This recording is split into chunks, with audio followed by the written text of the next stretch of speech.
La tayasu min rauhillah. Janganlah kalian berputus asa dari rahmat Allah. Kenapa? Allah itu maha menolong. Ketika kita bergantung kepada Allah, gak ada yang mustahil. Selalu ada harapan ketika kita berikan harapan itu kepada Allah.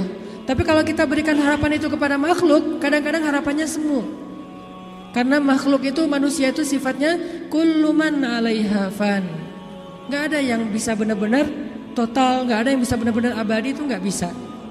Tapi kalau kita letakkan harapan kita, lalu kita berikan hanya kepada Allah, roja kita hanya kepada Allah Subhanahu wa taala, maka tidak ada kata al-ya's, tidak ada kata putus asa dalam kamus seorang mukmin. Laisa min akhlaqil mu'min al-ya's. Putus asa itu bukanlah sifat atau akhlaknya orang yang beriman kepada Allah. Sehingga kenapa bunuh diri itu menjadi dosa besar dalam Islam? Padahal kan gak ganggu orang kan, kecuali tadi bikin macet sistem kereta. Itu juga nggak parah-parah banget lah, nggak sampai gara-gara kita bunuh diri orang akhirnya jadi misalnya celaka gitu, nggak, jarang lah. Apalagi bunuh dirinya sendiri, gantung diri. Kan bunuh diri itu nggak ganggu orang lain. Kenapa dianggap dosa besar? Karena bunuh diri ini sama aja dia tidak mengakui kebesaran Allah Subhanahu Wa Taala. Dia tidak berpegang lagi kepada Allah. Dia putus asa dari rahmat Allah Subhanahu Wa Taala. Padahal Allah selalu mengatakan la tayasu. Jangan putus asa, aku kasih nih, aku kasih. Tapi dia bilang enggak akan dikasih. Berarti dia kufur kepada Allah SWT dan merugikan dirinya sendiri. Ketika mentalnya kayak gini, walaupun akhlaknya baik, tapi dia tidak punya daya tahan menghadapi masalah, maka dia akan selalu mengakhiri masalahnya dengan cara bunuh diri. Dalam Islam kasus bunuh diri bisa dibilang hampir enggak ada kalau dalam sejarah Nabi dan para sahabat. Satu-satunya ada kasus bunuh diri itu bunuh diri dalam peperangan ada. Dia lagi dibacok, lagi bertempur terus dibacok sama musuh, banyak luka, nggak tahan dengan rasa sakit, kena kayak tombak gitu di perutnya, karena nggak kuat dengan rasa sakit, dia tekan lagi tubuhnya ke tombak itu supaya cepat mati. Lalu ketika dia sudah meninggal, orang-orang mengatakan dia itu pemberani, dia itu syahid, dia itu hebat. Kata Nabi tidak, dia di dalam neraka. Lalu para sahabat bertanya, kenapa ya Rasul kok dia masuk neraka? Padahal kita tahu dia meninggalnya dalam fisabilillah. Kata Nabi karena dia nggak bersabar terhadap ujian dari Allah Subhanahu Wa Taala. Sakit, ya udah daripada saya nggak kuat nahan sakit, mending sekalian mati nih.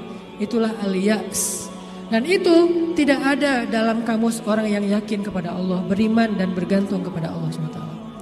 Jadi kalau kita mau belajar kepada orang Jepang, ada yang kita bisa belajar banget, yaitu moralnya, kedisiplinannya, kebersihannya. Tapi tetap ada satu hal yang fatal yang mereka tidak punya, yaitu Tuhan.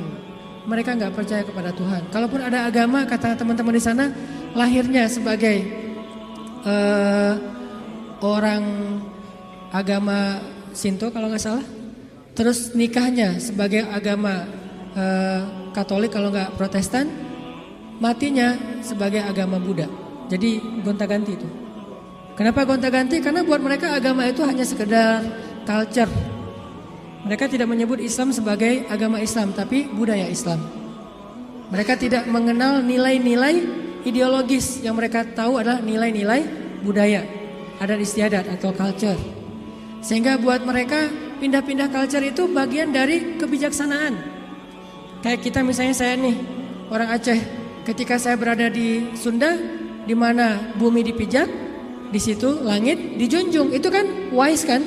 Ketika kita menghargai budaya tempat kita tinggal, keramahan keramahan lokal atau apa gitu.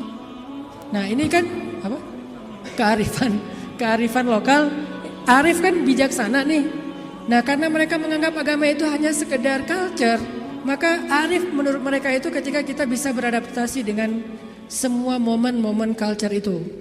Masa-masanya Valentine mereka jadi orang Kristen. Masa-masanya hari tertentu misalnya hari besar Cina misalnya mereka jadi orang Buddha. Masa-masa tertentu mereka jadi orang Shinto dan segala macam. Yang nggak ada menjadi orang Muslim. Jadi karena nggak bisa dimix nih. Satu-satunya yang nggak bisa dimix menurut mereka cuma culture Islam. Yang lain bisa dimix. Culture Islam nggak bisa dimix sama mereka sehingga nggak bersentuhan langsung. Ini artinya mereka melihat semua itu hanya sekedar moralitas. Bukan sebuah nilai ideologis yang menguatkan mental, bukan. sekedar moralitas. Culture Islam moralitas, culture yang agama-agama lain yang kita sebut itu moralitas, termasuk culture Jepang itu adalah moralitas. Tapi mentalnya lemah, sehingga ketika mereka punya masalah di dalam dirinya, mereka nggak punya pertahanan sama sekali. Sedangkan kita melihat ad-din, melihat Islam adalah sebuah nilai yang membangun mentalitas kita.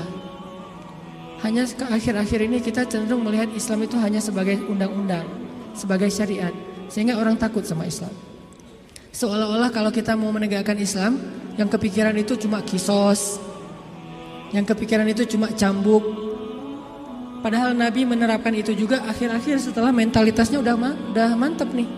Setelah pemahaman agamanya udah komprehensif, setelah diedukasi, baru kemudian penutupnya adalah menyempurnakan keadilan dengan cara menegakkan hukum.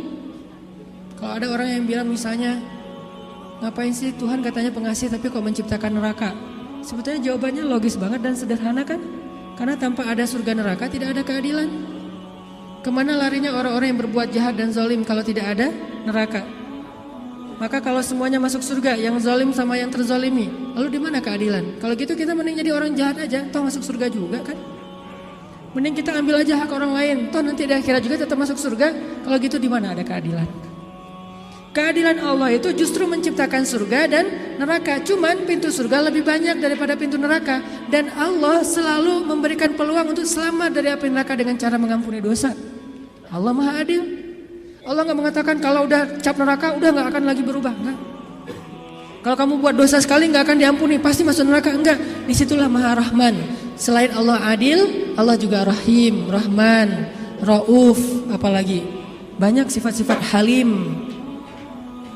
Allah menciptakan keadilan dengan adanya surga, adanya neraka. Tetapi Allah selain adil, Allah juga Maha Pengasih.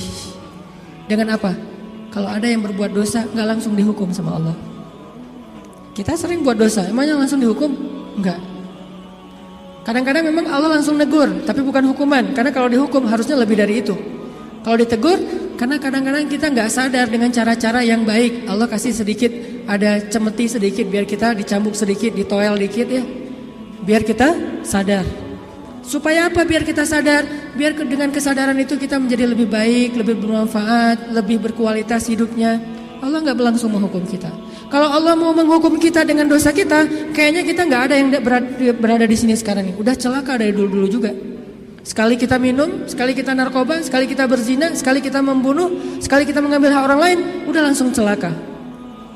Kenapa masih bisa hidup? Kenapa masih bisa berada di masjid? Dan ini keistimewaan yang Allah kasih kepada kita. Orang yang sering nyakitin Allah masih diundang ke rumah Allah. Kan Allah baik banget tuh. Coba kita, ada yang sering nyakitin kita, mau diundang ke rumah kita? Di telepon aja kita reject terus. Kalau perlu di blok, gak bisa nelpon lagi, unfollow segala macam, left group. Allah kita sakitin berkali-kali, kita cuekin, kita selingkuhin dalam bahasa kita mah ya. Gimana selingkuhin? Selingkuhin akidah. Kita bilang percaya sama Allah, tapi kita jalan sama yang lain. Kita bilang inna sholati wa nusuki wa mahyaya wa mamati lillahi rabbil alamin. Itu kan sama aja kayak seorang cowok bilang ke cewek, aku gak bisa hidup tanpa kamu. Iya kamu, kan gitu. Inna sholati wa nusuki wa mahyaya wa mamati lillah, iya lillah, gitu kan. Tapi kenyataannya kita ngerasa seolah-olah Allah gak lihat, kita jalan sama yang lain. Allah tahu? Tahu banget. Kalau perempuan mungkin gak tahu kita jalan sama yang lain. Ketika nanti dia tahu, akhirnya dia shock, panik, dia luar biasa tersakiti. Tapi kalau Allah, setiap kita jalan sama yang lain tuh Allah ngelihat. Kita dekat sama yang lain, ke Allahnya enggak. Lah, yang kasih rezeki kan saya. Kenapa kamu terima kasihnya ke dia? Yang memelihara kamu kan saya. Kenapa kamu baiknya ke dia? Kok saya enggak berbuat baik kepada hamba Allah? Allah senang. Tapi kenapa kepada Allah enggak? Ini agak-agak kurang fair nih. Ke makhluk yang gak berjasa kita jadi baik.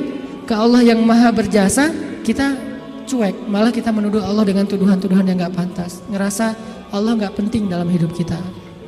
Kalau Allah gak sabar, makanya Allah itu sabur. Apa arti sabur? Sabar banget. Allah itu sami. Apa arti sami? Dengar curhat banget lah. Kita pasti gak kuat dengar curhat teman-teman kita. Bayangin kalau yang curhat ke kita itu ada puluhan orang, kan stres juga tuh setiap hari.